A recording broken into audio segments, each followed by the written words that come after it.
Hey, what is up everyone? It's Rinku and it's time, finally, for the patch notes for October 18th. Now, not only has it taken 3 weeks for these patch notes, they were also delayed for several hours, but yeah, that's just BDO. Halloween is around the corner and Black Desert Online just became a bit more spooky. Now, this means a ton of Halloween events have been released, so not only do we have last year's Halloween events, we also have new Halloween events in addition, and they were all released together today. That is pretty damn awesome. In addition to all the Halloween spookiness, we also have a quality of life update which includes new weapons, armor, and accessories for low-level characters. We also got a desert buff for Nagas and Fogans, and we got a villa nerf / revamp. Doesn't look good, we'll get into it though. The Halloween event has begun, which means Halloween themed decorations are added, Halloween themed music will be playing, the White Witch and the Black Witch are visiting from a strange world, and that last bit is actually new content because the White Witch is actually staying at Alejandro Farm, and she has asked the adventurers to capture and defeat the Black Witch. So upon defeating her, if you do this once a day, it is a daily, you can get a Halloween gift box and a pumpkin cookie. And so going down here, the old content has also been re-released, so this is actually what we had last year. We can get a scarecrow mask, a sweet cone hat, an undamaged pumpkin, a jack-o'-lantern mask, this is what I'm wearing right now, a wolf nose, and a devil horn headband, and these are all from just quests, so that is really cool. This actually equips in your pearl slot over your armor, so everyone can enjoy this playing the game.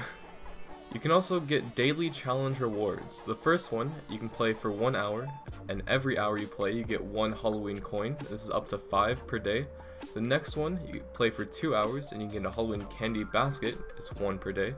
And the third one is play for 3 hours and you get a Halloween cookie, and this is also 1 per day. So 5 coins, 1 Halloween candy basket, and 1 Halloween cookie.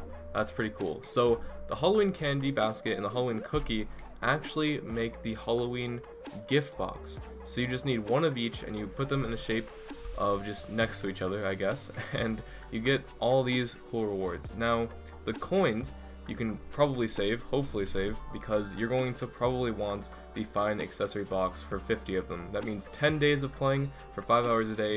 You can get this if you don't want to go for, in my opinion, the most worth it one.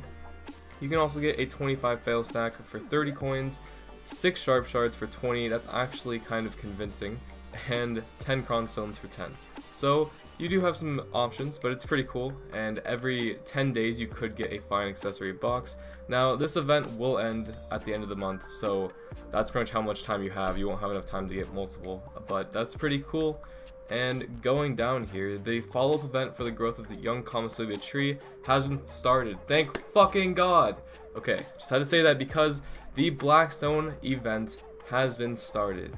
So people will finally be able to get Blackstones. And also, you can get the Commissivia pot decoration, the Blessing of Commissivia for 7 days, and the Sealed Book of Combat for 7 days for 1 loyalty each. And I don't even see it listed anywhere in here, but the guilds that completed the guild event for the new guild boss, that event has ended, but the guild masters have received the bell, which, if you didn't know, the bell is an experience buff for 1 hour for the entire server that it's used on. So not only does that guild benefit, but the entire server it's used on benefits. And I can confirm this because I received one, so that is pretty damn awesome. In this chunk of information, there's actually quite a bit of quality of life updates. However, the first thing that caught my eye was that an event field boss, Isabella, will appear in Costa Farm during the Halloween event period. So what that means is actually that Isabella is the Black Witch for the daily that we talked about earlier, and it's going to act like a field boss, aka a world boss. So it's probably going to spawn on a timer, or hopefully multiple times a day. Going back to the quality of life updates, we have the chance of learning skills has been increased for tier 1 through 5 horses, which is just nice in general, especially since you need T1 through 5 horses to race for the new item for the T9 horse, so that is pretty cool. We also have down here, now these two should be on the same line, but there have been some changes made to Patrigo's secret shop, which is the night vendor. Basically, when you roll a Blackstone for weapon or armor, you will no longer get ×1. That means that the worst roll you could get would be a bundle, which is really nice. So if you do end up getting Blackstones from the Night Vendor, you will get bundles instead of just one at a time. That is just overall a buff to the Night Vendor, and really nice overall since you're spending 50 energy every single time.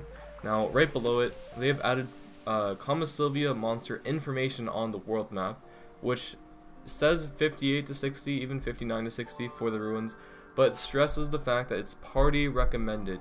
Down below, you'll also see that a lot of Kama Sylvia quests have also been changed to say co-op, because they're really pushing the fact that Kama Sylvia was made for group content, which is it's really cool, but it still requires a lot of gear in addition to the group content, which is why a lot of people cannot access it yet. So down here, this giant chart we have already actually seen in Korea from the Korean patch notes, but this is the Villa revamp, and the more I look at the changes, the more it looks like just a complete nerf.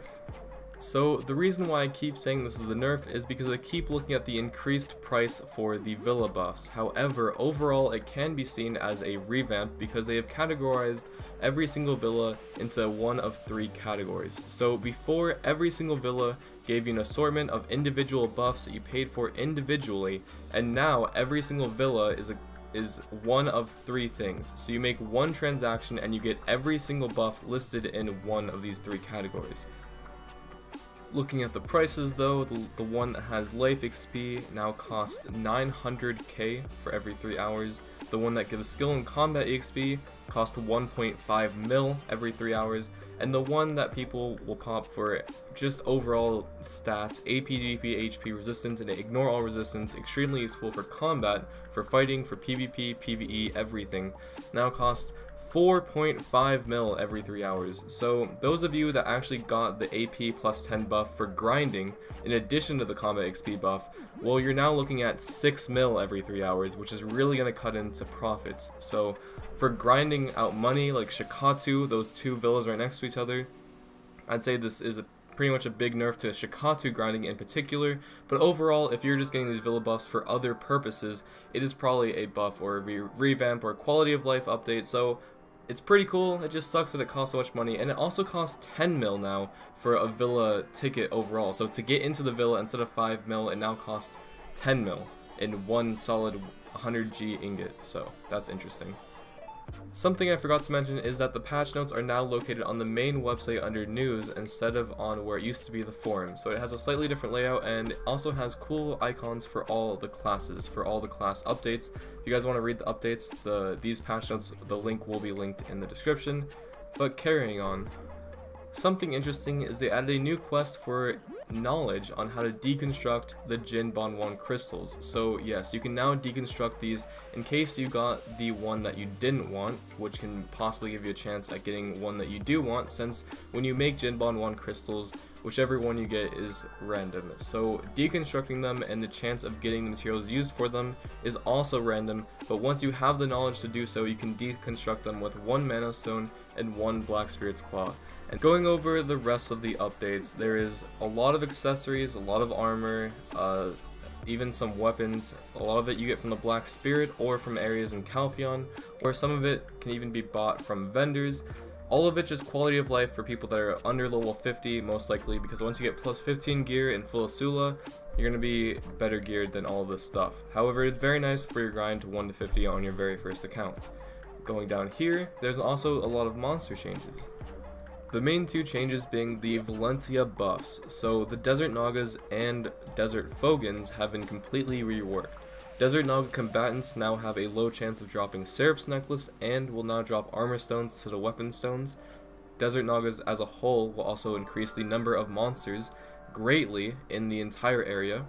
Also, Titium Valley aka Fogans will now have more monsters placed. They'll be redistributed. The drop rate of Serap's Necklace has been increased. The following monsters now drop more Desert Fogan helmet shards. This includes the Hoppity, the Seer, and the Fighter, and it is no longer considered in the desert. So when you go to Fogan's Titium Valley, you will have your minimap and you won't get the desert debuffs. So overall, both these areas have been significantly buffed, and it is very nice. The last thing that I thought was interesting on today's patch notes were that skill XP has been added for the reward of these following daily quests. So I'm not sure what all of them entail, but it is nice that we have more options in getting skill XP and you can gain them from all of these quests. And a lot of new dailies have been added to Valencia, so I don't know what they reward, hopefully contribution points, but if you want to check out the new dailies in Valencia, you might have something to do there now. And last but not least, these are all the quests that now say co-op in Kama Sylvia. For all I know, it's probably all of them, but it really pushes the fact Kama Sylvia made for group content. Even the monsters drop multiple loot per character. So some monsters drop loot for 3 people, some monsters drop loot for 5 people, so the whole area is just made for group content. Let's head over to the cash shop.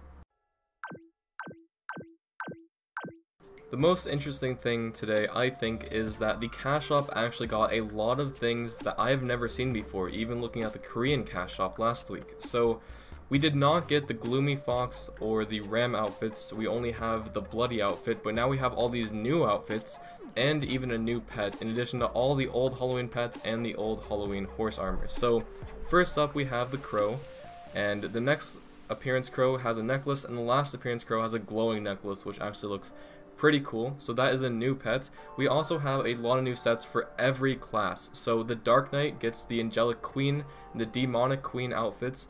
This is the same for all the females, and this might look a bit bright on my screen, I apologize, but it's just how it is. And the dark one has a nice stockings and a crown, so pretty cool. And even for the Striker, they get a new outfit. This looks fucking sick. For any male class, if you main a male class, you should probably get it. It has a nice dark effect on the helmet, and it just looks fucking sick. So every male class gets this set, and it's looking pretty awesome.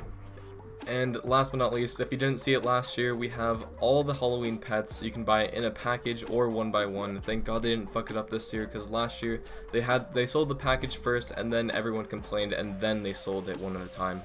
But you can buy one at a time. You can also buy the skeletal horse armor, so that's pretty cool. If you didn't know what the pets were, there's a ghost, there's a broom, a Cerberus, a 3-headed dog, looks pretty sick, a Cushy Mellowmers. I don't know what the fuck that name is, but okay, it's a marshmallow, we get it. There's 2 counts. This one looks kind of creepy, but this one looks like it's gonna kill you, so that's okay.